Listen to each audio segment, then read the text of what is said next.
पुनः आप लोगों का स्वागत है एक बार फिर नए क्लास में। तो उम्मीद करते हैं कि आप लोग जो है पहले का जितना भी मैंने आपको बताया था, मैंने 5 केस बताया था आपको लेंस में, ठीक है। 5 केस लेंस में बताया था वैसा जिसमें वास्तविक प्रतिबिंब बनता है उत्तल लेंस में, ठीक है। एक मैंने केस बताया था आपको कहाँ पे, जिसमें जो है काल्पनिक प्रतिबिंब बनता है। लेकिन वस्तु को कहाँ पे रखते हैं तो काल्पनिक प्रतिबिंब बनता है। जब वस्तु को जो है फोकस और प्रकाशीय केंद्र के बीच में रखते हैं तो काल्पनिक प्रतिबिंब बनता है। काल्पनिक प्रतिबिंब कैसा होता है, वस्तु के सीधा होता है और वस्तु से क्या होता है, बड़ा होता है। ये मैंने आपको बता दिया था, ठीक है। अब अवतल लेंस में आते हैं। अवतल लेंस में आप देख सकते हैं यहाँ पे कि ये वस्तु है, ठीक है। ए पॉइंट पे वस्तु रखा हुआ है, इधर से एक प्रकाश की किरण गई और इधर मुड़ गई, क्योंकि अवतल दर्पण है। प्रकाश की किरण को क्या करेगी, छितराएगी, ठीक है। और एक प्रकाशीय किरण यहाँ से चली और क्या करिए, प्रकाशीय केंद्र से होकर जो जाती है, चाहे वो उत्तल लेंस हो चाहे वो अवतल लेंस हो, दोनों में जो प्रकाशीय केंद्र से होकर जाती है विचलित नहीं होती है। तो ये विचलित नहीं हुआ। तो अब बोलिए कि सर ये दोनों प्रकाश की किरण कटी कहाँ, कटवे नहीं की, तो प्रकाश ये वस्तु का प्रतिबिंब कैसे बनेगा। देखिए इसको अगर पीछे आप बढ़ाइएगा ऐसे, तो देखिए इस लाइन को अगर पीछे बढ़ाइएगा तो देखिए यहाँ पे कट दिया। तो देखिए पॉइंट बी पे, बी डैश पे देख रहे हैं आप, यही इसका क्या हो गया, इस वस्तु का प्रतिबिंब हो गया पॉइंट बी डैश पे।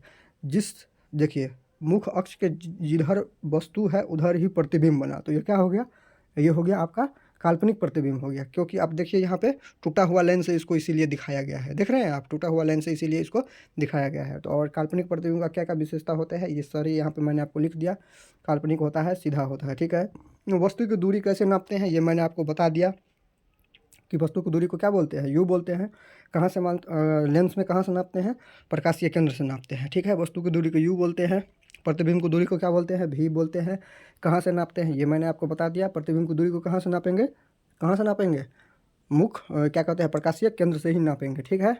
अगर प्रकाश के जाने की दिशा में अगर दूरी नापना रहेगा तो क्या हो जाएगा, पॉजिटिव, और उसके अपोजिट में निगेटिव। ये मैंने आपको बता दिया, पहले ही बता दिया है ये सब चीज़।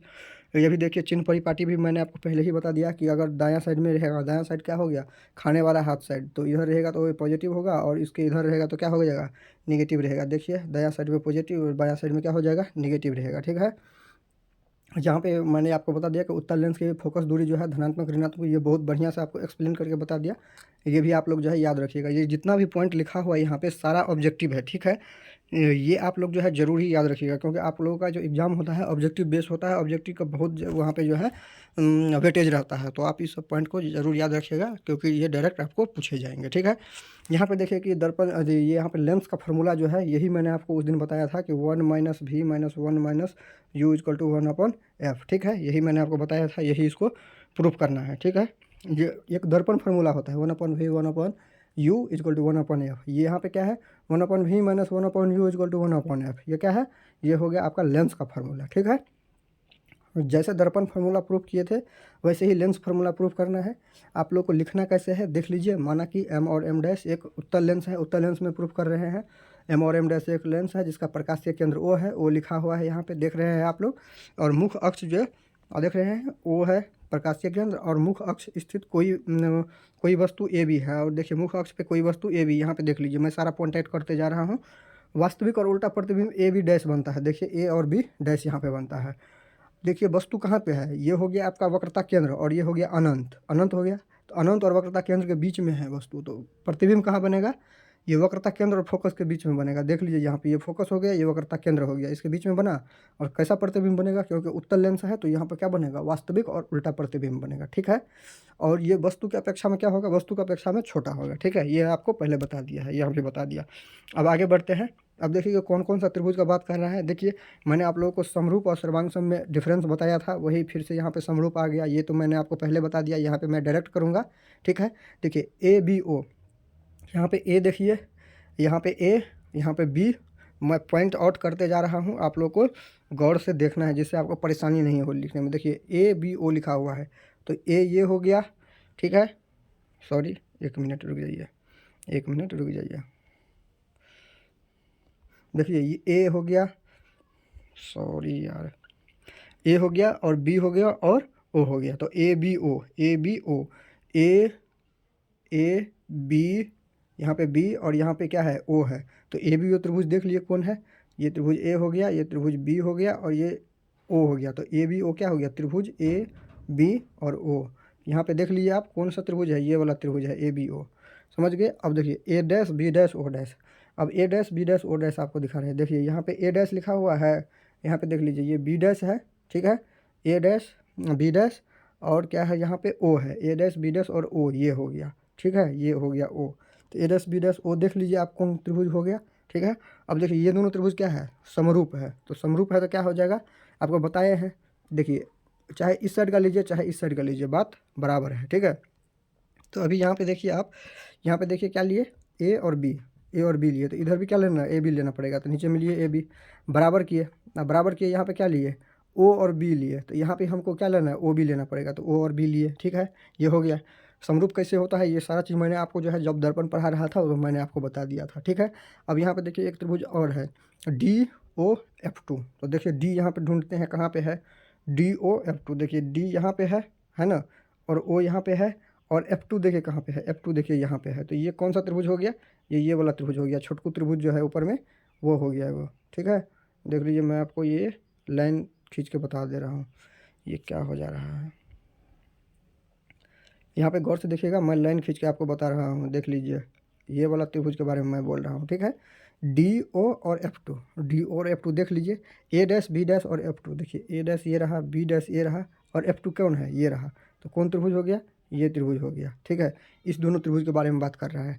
ये दोनों त्रिभुज को क्या हो गया, समरूप हो गया।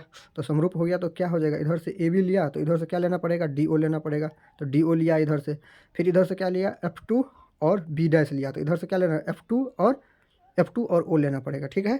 जैसे जैसे इधर लेंगे वैसे वैसे इधर भी लेना पड़ेगा, ठीक है। इधर देखिए क्या लिया, ए बी लिया, ठीक है, इधर क्या लिया, ए बी लिया, ए बी, ए डैश और बी डैश लिया, तो ए डैश बी डैश लिया। तो उधर भी ए और बी डैश, डी और ओ लेना पड़ेगा। 1 नंबर 2 नंबर लिया ना यहाँ पे, 1 नंबर और ये 2 नंबर, यहाँ पे भी इसको 1 नंबर और 2 नंबर लेना पड़ेगा नीचे में। तो लिया 1 नंबर 2 नंबर, यहाँ पे देखिए 3 नंबर और 2 नंबर लिया, F2 और बी डैश, तो यहाँ पे भी 3 नंबर और 2 नंबर लेना पड़ेगा, F2 और ओ डैश। यहाँ पे देखिए F2 और ओ डैश लिया ना, 2 नंबर और 3 नंबर। तो इधर जो लेंगे उधर भी वही लेना पड़ेगा, ठीक है, तभी सर्व समरूप होगा, ठीक है, ये समझ गए। A B is equal to D O, तो A B is equal to D O तो होगा ही। देखिए ए बी ये हो गया आपका, और ये डी ओ ये हो गया, और ये लाइन और ये लाइन क्या है, समांतर है, तो समांतर रेखा के बीच की दूरी बराबर होती है, तो ये तो बराबर होगा ही। अब देखिए कि ए बी, देखिएगा यहाँ पे गौर से ए बी के बारे में देखिएगा, ए बी के बारे में दिया है, A dash B dash upon A B, A dash B dash upon A B. यहाँ से इसको उठा के यहाँ पे ला लेते हैं, ठीक है, यहाँ से इसको उठा के यहाँ पे ला लिए। अब देखिए इस साइड को क्या किए, ओ डैश बी, क्या लिखा है, ओ डैश, ओ और बी डैश लिखा है, अपॉन ओ F2 लिखा है, अपॉन ओ F2 लिखा है, ठीक है, अपॉन ओ F2 लिखा है। इसमें देखिए क्या किया है, इसको फर्स्ट समीकरण मान लिए हैं, ठीक है, इसको फर्स्ट समीकरण मान लिए हैं ना, हाँ उसको फर्स्ट समीकरण मान लिए हैं। अब देखिए अब क्या किए हैं, अब क्या किए हैं कि ओ बी जो है, ओ बी डैश में से क्या किया गया, ओ बी डैश में से ओ F2 घटा दिया है। ओ बी डैश यहाँ पे ढूंढते हैं, देखिए ओ यहाँ पे है और बी डैश यहाँ पे है, तो ओ बी डैश में से क्या किया है, ओ F2 घटा दिया है। तो ओ F2 क्या हो गया, ओ F2 ये हो गया, तो क्या बच गया, F2, यहाँ पे देखिए क्या बच गया, F2 B बच गया, ये यहाँ से यहाँ तक F2 B बच गया, ठीक है, F2 B बच गया ना F2 B। यहाँ पे देखिए आप लोग गौर से, ओ बी है, ओ बी डैश है, ओ बी डैश में से क्या घटा दिए, ओ F2 घटा दिए, तो क्या बच गया, बी F2, यही नहीं बच गया, बी डैश F2 बच गया, ठीक है। तो अब बी डैश F2 बच गया, तो यहाँ पे क्या लिखा है, बी डैश F2 के बदले में क्या लिखा गया है, यहाँ पे देखिए बी डैश F2 के बदला में लिखा गया है ओ B dash minus O F2 upon क्या लिखा है, ओ F2। यहाँ पे देखिए, यहाँ पे ओ F2 नीचे में ओ F2 लिखा गया है, और F2 बी डैश को क्या लिखा है, ओ B dash minus O F2, ठीक है, ये लिख दिया है, ठीक है। अब यहाँ पे बोलिएगा कि सर यहाँ पे तो बी डैश ए डैश ठीक है, लेकिन यहाँ पे तो डी ओ है, डी ओ यहाँ पे ए बी है, तो यही नहीं यहाँ पे लिखा है कि ए बी और डी ओ क्या हो गया, बराबर हो गया समांतर रेखा से, तो ये इसीलिए नहीं यहाँ पे लिखा हुआ है ये। तो इसमें डी ओ के बदला में क्या लिख सकते हैं, ए ओ लिख सकते हैं, ठीक है, ये समझ गए। अब समीकरण 1 और 2 में आप लोग देखिए, समीकरण 1 और 2 में देखिए आप लोग, दोनों एक साइड बराबर हो जाएगा, ठीक है। देखिए ए बी डैश है, और ये भी क्या है, A dash B dash upon A B, A dash B dash upon A B, तो ये दोनों साइड वाला क्या हो गया, बराबर हो गया, तो ये और ये क्या हो जाएगा, बराबर हो जाएगा। तो यहीं पे क्या किए हैं, ये दोनों को बराबर किया है। अब देखिए यहाँ पे क्या किया है कि ओ बी डैश क्या है, प्रतिबिंब की दूरी है तो भी लिखे। ओ बी क्या है, वस्तु की दूरी है तो माइनस यू लिखे। माइनस यू क्यों लिखे आप लोग को पता हो गया होगा। ओ एफ डैश क्या है, ओ एफ टू क्या है, फोकस दूरी है तो यहाँ पे फोकस दूरी लिख दिए, ठीक है। अब ये सारे वैल्यू को क्या करना है, समीकरण 3 में डाल देना है। अब यहाँ पे आप देख लीजिए कि सर बोलिएगा कि ओ बी डैश क्या है, हमको समझ में नहीं आया तो देख लीजिए ओ बी डैश यहाँ पे क्या है। देखिए ओ ये हो गया, ओ ये हो गया, और बी डैश यहाँ पे खोजिए कहाँ पे है, तो बी डैश यहाँ पे है। तो ये क्या हो गया, यही ना प्रतिबिंब है। तो प्रतिबिंब का दूरी किसको डिनोट करते हैं, भी से डिनोट करते हैं। तो इसीलिए यहाँ पे O B dash equal to क्या लिखा है, भी लिखा है। प्रकाश भी इधरे जा रहे हैं, हम दूरी भी इधरे नाप रहे हैं, तो क्या हो जाएगा, पॉजिटिव होगा। लेकिन देखिए ओ बी, ओ ये हो गया, कलर चेंज कर रहे हैं, देखिएगा कलर चेंज करके आप लोग के लिए लिख रहे हैं, तो कलर चेंज कर दिया। ये ओ हो गया, ठीक है, ये ओ हो गया। और देखिए बी ढूंढनी है तो भी यहाँ पे है, तो ये वस्तु की दूरी है, यही ना वस्तु है। प्रकाश इधर जा रहा है और नाप रहे हैं दूरी इधर, तो क्या हो जाएगा, निगेटिव। तो निगेटिव हुआ यहाँ पे, तो यही इसीलिए यहाँ पे निगेटिव लिखा गया है, ठीक है। और ओ एफ टू देखिए एफ टू है, तो एफ टू है तो ओ एफ टू किधर है, यहाँ पे आ गया। तो जिधर प्रकाश जा रहा है उधरे वस्तु की दूरी नाप रहे हैं, तो इसीलिए ये पॉजिटिव हो गया, ठीक है। तो ये समझ में आ गया। ये सारा वैल्यू क्या किए हम, समीकरण 3 में डाल दिए, ठीक है। सबका वैल्यू, ओ बी का वैल्यू डाल दिए, उसके बाद ओ बी का वैल्यू डाल दिए, ओ एफ टू का वैल्यू डाल दिए। और डालने के बाद जो है इसको जो क्रॉस मल्टीप्लिकेशन करके यू भी एफ से दोनों साइड भाग दिए। भाग देने के बाद जो है आपका ये समीकरण निकल के आ जाएगा, ठीक है। 1/v minus 1/u equal to 1/f, यही है दर्पण फार्मूला, इसी को प्रूफ करना था, ठीक है। अब देखिए आवर्धन मैंने आपको बता दिया है कि प्रतिबिंब की ऊंचाई अपन वस्तु की ऊंचाई जो होता है उसको आवर्धन बोलते हैं।